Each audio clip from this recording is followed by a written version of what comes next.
Hi and welcome to the Hairy Vlogger channel. It's been a while since I uploaded last and I just wanted to give a bit of an update on how my hair loss progression has continued since having a hair transplant and some of the things that I'm doing to keep my native hair as it is. I've made some notes on things that I wanted to talk about just to share with everyone, and remember that this channel, I made it initially not to get loads of subscribers and loads of viewers. It's more so just for people who are going through losing their hair, because at the time when I was losing my hair, when I was maybe 18, there wasn't so much information that was easily accessible. I think there is a lot more information now, especially with products that are coming out like I think it's called Manual, isn't it, or Hims. There's lots of different subscription packages now that are selling finasteride and basically Regain minoxidil under their brand name, probably for a small surcharge. But I just wanted to share my experience with hair loss and show you kind of how I've dealt with it and what I've been through. So things that I've been doing, if you've watched any of my previous videos, you'll have seen that I've talked quite a bit about Regain and finasteride. I started using Regain initially when I was losing my hair. I think the times aren't quite right in my head because I didn't keep track of everything, but around the age of 18 I think I started to use Regain. I was reluctant to start using finasteride because I was worried about things like side effects, and the idea of taking a pill for life wasn't very nice. That's not something I wanted to do. So I started off with Regain, and probably from 18 to 19, 18 to 20, it actually really worked well, Regain. And the way that Regain works, again, if you watch one of my previous videos, I talk about that in detail and how I apply it as well. It essentially increases blood flow to the hair, so it helps the follicles grow better, we could say that, but it's still not treating the underlying cause of the hair loss. It's not stopping the hormone that is making your hair essentially regress. So about 20 to 21, I think it was, I started to continue to lose my hair. I'll try to find a way to put a picture on the screen now, perhaps, of what my hair looked like. If I don't manage to do that, if you click on one of my older videos, I go through what my hair looked like kind of over the years that I'd been losing my hair. So it might be worth having a watch of that video to see what my hair used to look like. My hairline was all the way back. It lost so much density, and it was either shave it off or you go down the prevention of hair loss route, which is what I decided to go down. So I started taking finasteride as well. That was probably 2-3 years after starting with Regain. Didn't really notice much of a massive difference when I started taking finasteride. I think it just prevented the hair loss continuing at the same rate it had. And then I just had a look at when I had my hair transplant. I had a hair transplant in Turkey with Dr. Tayfun, Dr. T hair transplant. I'd done it through a company in the UK called Get Hair, which I thought was very good. I have got videos about that as well if you want to watch those. And that was on, it was around October, November in 2021. So we're 3 years down the line now. I'll just give you an update on what my hair is looking like currently. It is styled, and those of you that are losing your hair, you will know that when you style your hair, it's quite easy to mask how thin it actually is. And under natural lighting, it looks better than it does under harsh lighting. So I'll just give you a bit of an update on what that looks like. You can see the front of the hairline. I mean, it's very natural. It still looks really good, and you know that transplanted hair, it's gonna stay. That hair is gonna be resistant to DHT. I'll just turn side on as well. I'll turn the other way. Show you my hair density from above as well.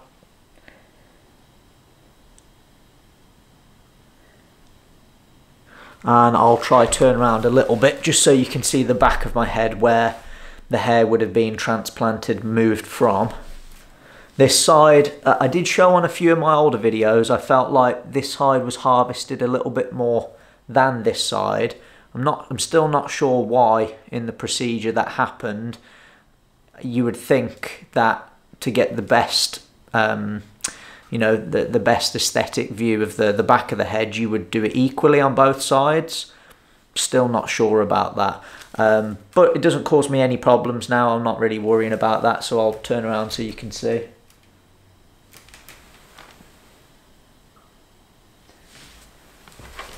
I'll show you the other side.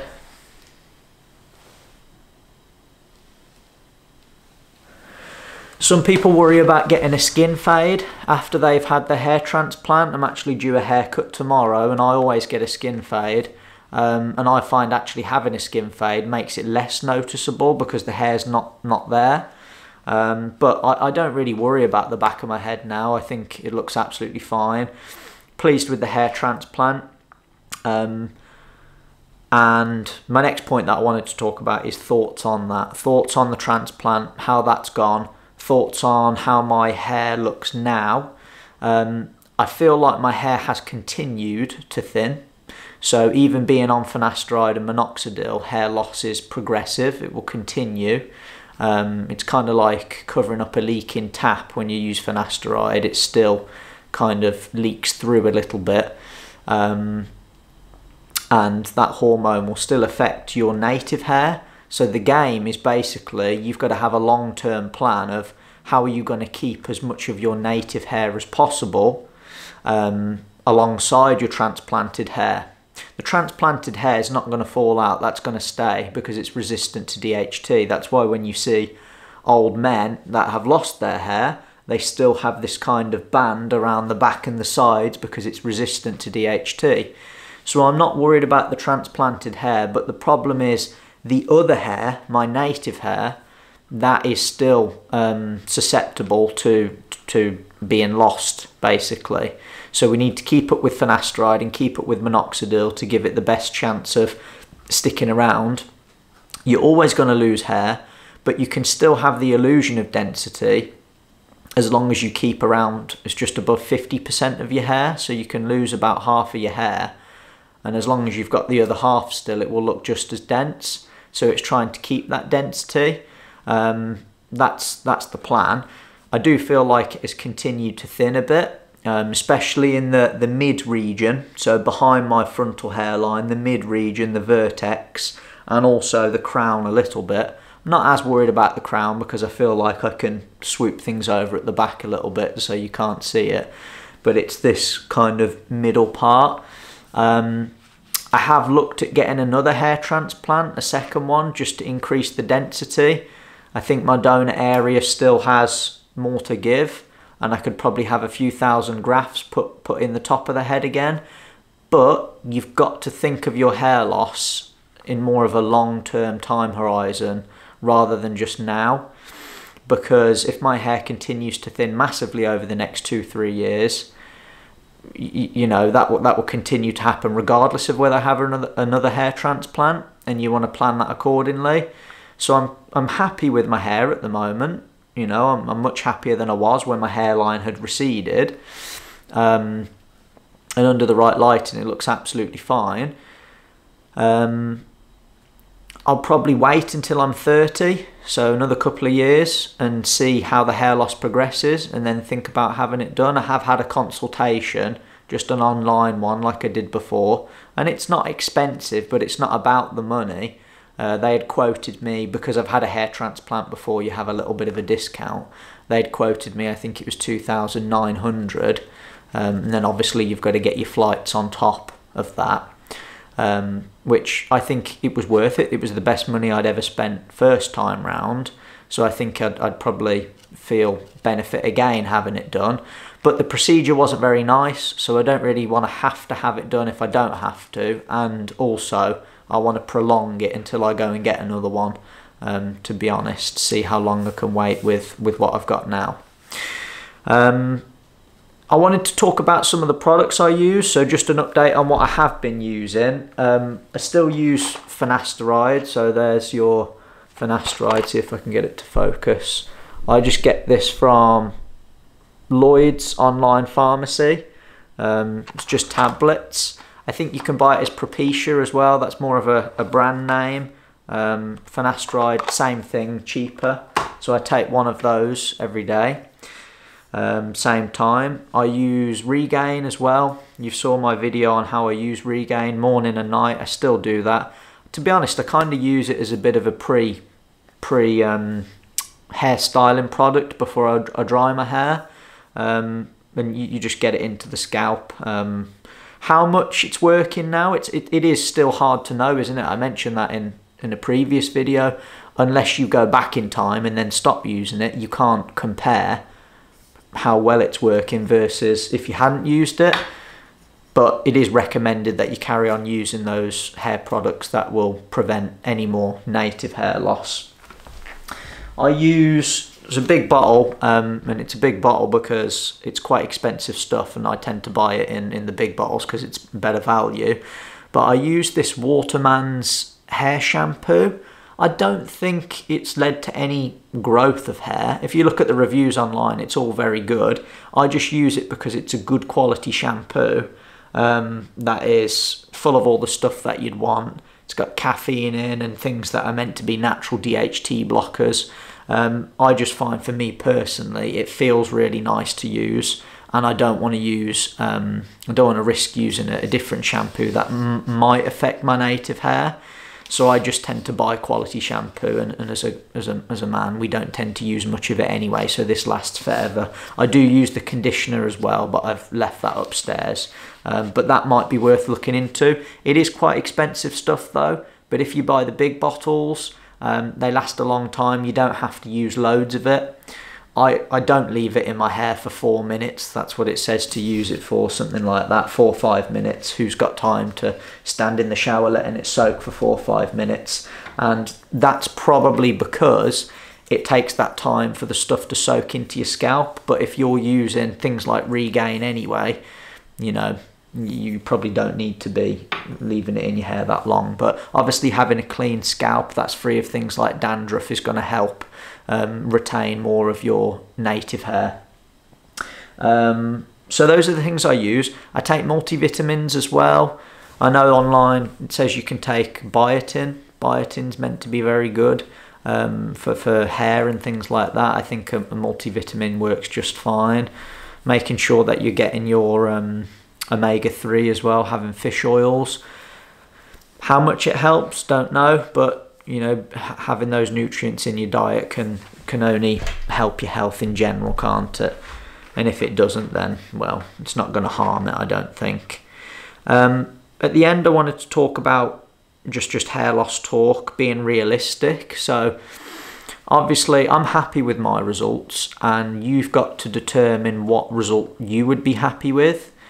If you're really bald, so if you've lost lots of your native hair already, it probably isn't realistic to think you can go back to having lots of thick, dense hair. And I've had to make that trade-off as well. When I look under harsh lighting and I can still see, you know, my scalp, I've kind of had to say, well, that, you know, my hair loss genes are like that. I'm always going to be thin, and it will probably continue to thin. And at some point, you've got to be happy with, you know, what you've got. I don't think I'm ever going to have super thick hair. And that's something that you have to reflect on as well. I've also toyed with the idea of shaving my hair off if it gets thinner, because I didn't really like the hair transplant procedure. I did find it quite painful. You know, that's a story for another day, but I didn't really like it. I probably could, if I really wanted to have it done, I can go through it again, but you know, I've thought about shaving it off when it gets to the point that I'm not happy with it anymore. You know, that's something I still think about, but I think I probably will end up getting another hair transplant when I'm around 30, something like that. So the game moving forward is just maintaining the density you've got. My advice for someone who is maybe watching this video and they've only seen one of my videos is obviously watch my other videos, because I talk about my hair loss journey in more detail in those videos. But number one, you've got to be taking those medications and using the topical application drug, Regain. You've got to be using those things to maintain the hair that you've got. Having a hair transplant will not prevent you losing the rest of your native hair. It will only add density to those certain areas where you're losing it. So it would be worthwhile you weighing up whether you want to take finasteride and minoxidil first. I'd recommend that's your first point of call. And then after that, once you've stabilised your hair loss, then you can think about maybe having a hair transplant. If you've got any other questions, drop them in the comment section. I'm happy to make some more videos. I've got a bit of a better camera now. It wasn't really for YouTube, but I've got a decent camera now. So hopefully that helps with the quality and seeing the hair that I've got.